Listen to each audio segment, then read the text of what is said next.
Namaste. Hello, this is Sonali Gopte, and I'm reading from my mystery novel, The Ripple Effect. And I'm going to read chapter 4 in two parts. This is part 1 of chapter 4. As they got out of the city, the traffic thinned considerably, and the landscape seemed to get a lot greener. Ishani marveled at the landscape that seemed to defy the scorching heat of the sun shining so brightly. They reached a small dhaba where Inspector Moray was supposed to meet them. While waiting for Inspector Moray, they asked for some tea. Ishani looked around the place and saw a corner full of pictures of various gods. Ganpati was placed right next to Ram and Sita. Then there was Shiv with six-pack abs and Parvati seated on his lap. There was Balaji there and Vitthal Rukmini as well. All the gods you can think of are here, she said, turning to face Neil. Neil turned his head to look at the corner. I'm not really into gods, he said, and smiled when she raised her eyebrows at his words. Then said, I know all the important ones in their original forms. Ishani found herself laughing at that and then wondered if he had said it only to get a reaction from her because he was smiling a big satisfied smile now. He was actually able to identify all the gods displayed there, and they entered into an interesting conversation about gods and their various forms. Inspector Moray reached in about 10 minutes on his motorcycle. He looked younger and fitter than Ishani had thought a police inspector would be. Sitting there at the dhaba, Inspector Moray explained to them how it had all happened. He explained how one of Jivaji's men, who had taken out a canoe to test its waterworthiness, had jumped into the water some distance from the shore and had seen what looked like a human body underwater. Jivaji had not mentioned the body to Dheeraj because he didn't want to raise an alarm unnecessarily, but had suggested that they should go to the police. Inspector Moray happened to be there when Jivaji reached the police station and had decided to call the fire brigade as well. It had been easy to find the body as they had looked in the very spot pointed out by Jivaji's man. He then talked about the investigation, how they had been talking to people but had to stop abruptly. He mentioned that the last person to see Manjiri alive was Mr. Atul Vaidya, QSoft's head for Pune Center. Also, the next time they spoke to everyone from the program was at the QSoft premises. By this time, all of them had probably been coached and maybe even coerced into answering him in a specific way. All of them had provided the inspector with a matching story. Inspector Moray found it very suspicious that their stories matched so perfectly. Their conversation with Dheeraj and Inspector Moray's description of the investigation were good enough reasons to reinvestigate, Ishani thought. They headed out to the campsite, Inspector Moray on his bike, followed by Neil and Ishani in the car. As they drove around the lake towards the campsite, Ishani was mesmerized by the beauty and the serenity of the location. Continuing to look outside the window, she said, Oh wow, what a perfect setting. Neil snorted and asked, For what? Murder? She turned around to look at him and saw that he had said it only to create an impact. Looking at his smiling face, she smiled herself and said, Yeah, you can kill off one's husband here. Maybe with the help of a secret lover. She loved seeing him taken aback. Getting carried away, she asked him with a sweet smile, Neil, can you swim? He laughed out loud and said, I feel sorry for the poor fellow who will end up marrying you. What do you know? Any man I decide to marry would be the luckiest guy in the whole world, she retorted. It was so easy to get into this kind of banter with Neil, even though she had known him for less than a day. Ishani was smiling to herself when they reached the entry gate of the campsite. They were met by Jivaji Jadhav of Wild Outdoors. He had a certain simplicity about him. He had innocent eyes and spoke with a soft voice. Namaskar, sir. Namaskar, madam. Welcome to this campsite of Wild Outdoors. I, Jivaji Jadhav, I will show you campsite. First, we can go to recreation center. Jivaji pointed to an octagonal building and they all walked towards it. It was right in front of the entrance gate. Anyone coming from the gate would have to pass by the recreation center to go anywhere else on the campsite. Inside the recreation center, Jivaji showed them a plaster model of the place and explained the layout. The campsite was spread over a few acres of land right next to the lake, but it was on a higher level than the lake. The lake was formed by backwaters of the dam. The shore was quite peculiar, forming a wide N shape made of an inverted V and another V juxtaposed next to each other. The inverted V was quite wide and had a shallow gradual incline.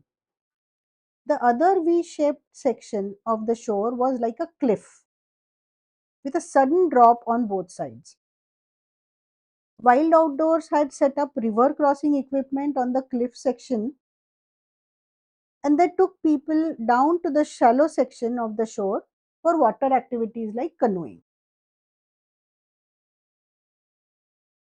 While the recreation center was right at the entrance, the dining hall was at the rear end of the campsite.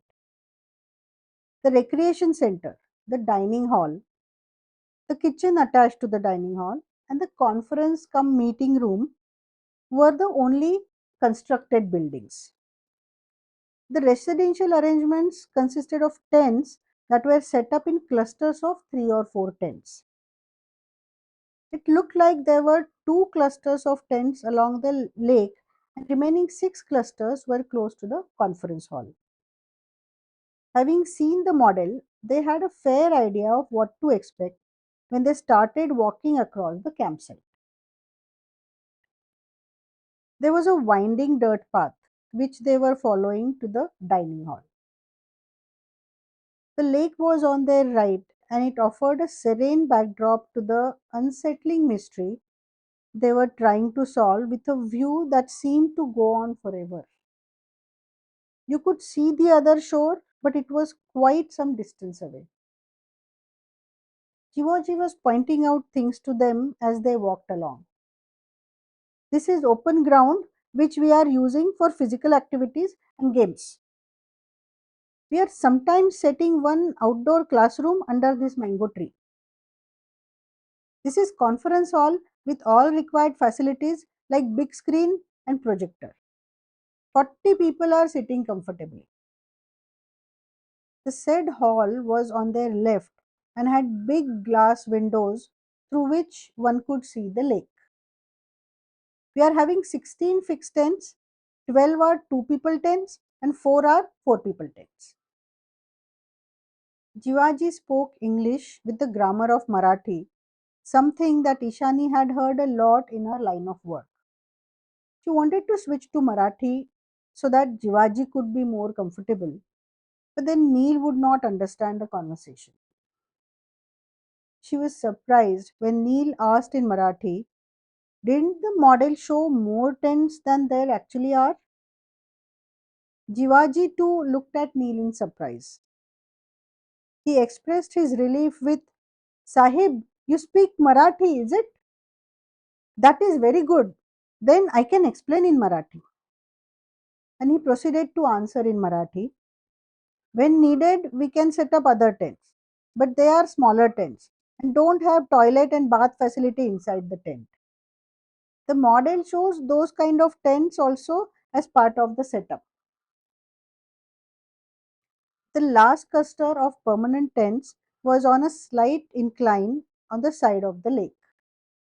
A dirt path went down to the lake shore from between this cluster and the dining hall.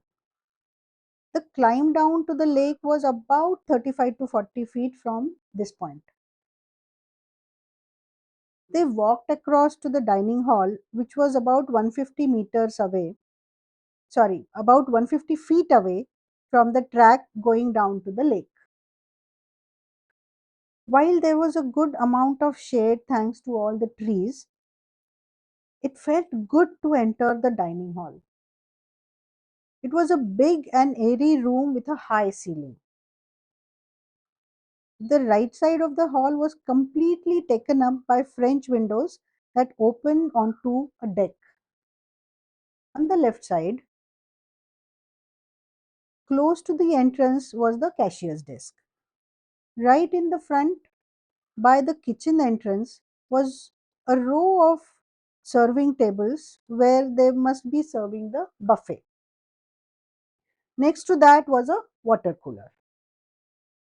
They made their way to a table and sat down, and Jivaji got them water from the cooler.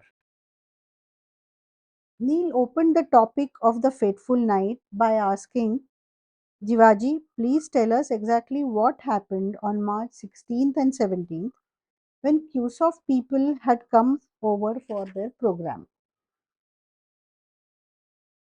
Jivaji explained how they came in a bus, how the registration was done, and how the tents were allocated to them before going to lunch.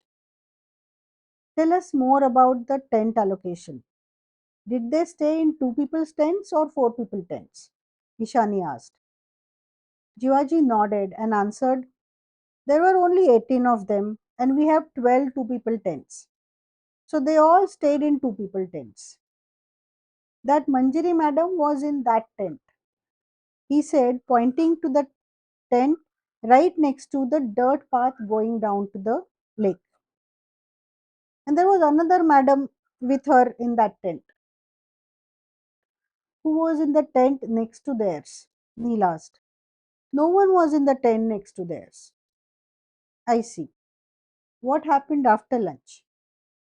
Some walked around, some sat here saying they wanted to be indoors, and some went to the lake shore.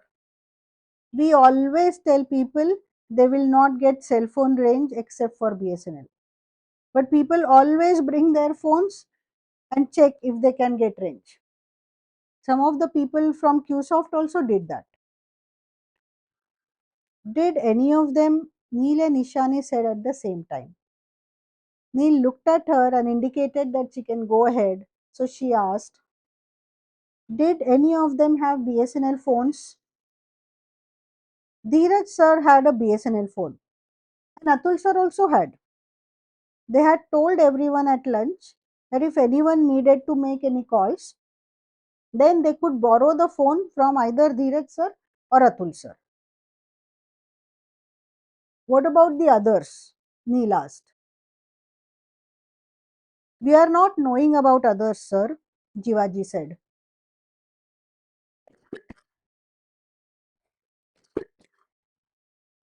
Excuse me. Looking at him, it seemed like he wanted to share something but was unsure. Inspector Moray too noticed and said, Jivaji, what is it? Don't hesitate to share information. Jivaji looked at Neil and then at Inspector again and said, Sir, we found a BSNL SIM card 2 days back. It was found in the sand on the shore. We didn't know if it was from QSoft group or someone else. Three groups had come after QSoft team. Inspector Moray looked at Neil, then back at Jivaji and said, where is the SIM card? Bring it.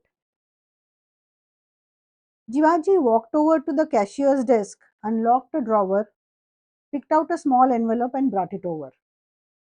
He handed it over to Inspector Moray and said, "We put it in one of our phones, but it is not working." Inspector Moray shook his head and said, "Jivaji, you should have informed me." Neil asked, "Has anyone inquired about a SIM card?" Jivaji said, "No, sir, no one has asked about a SIM card. But we think it must be from QSoft team only. That time the water level was higher and maybe it had fallen into the water." Inspector Moray took out his white handkerchief and spread it on the table. Then he opened the envelope and dropped the SIM card on the handkerchief. If it had been in the water for some time, it was probably useless to take so many precautions. In addition to that, the wild outdoor guys had already handled it. Even so, the inspector put it back in the envelope with the same degree of care and said, "Jivaji, I am going to take this with me as possible evidence in our case. You will need to come over to the police station and write a report for finding this." Neil turned to Jivaji and said, "Let us get back to the QSoft team. Tell us what happened after they had lunch." Jivaji then explained how they had a session in the conference room, tea was served, and then they all went for a river crossing exercise. After that, around 7 p.m., they all went to the open ground. We had set up a campfire in the open ground. The QSoft people wanted a barbecue. They had brought everything with them and only asked us for coal, which we provided. They all sat around the fire and sang and danced. They also started drinking beer and also whiskey.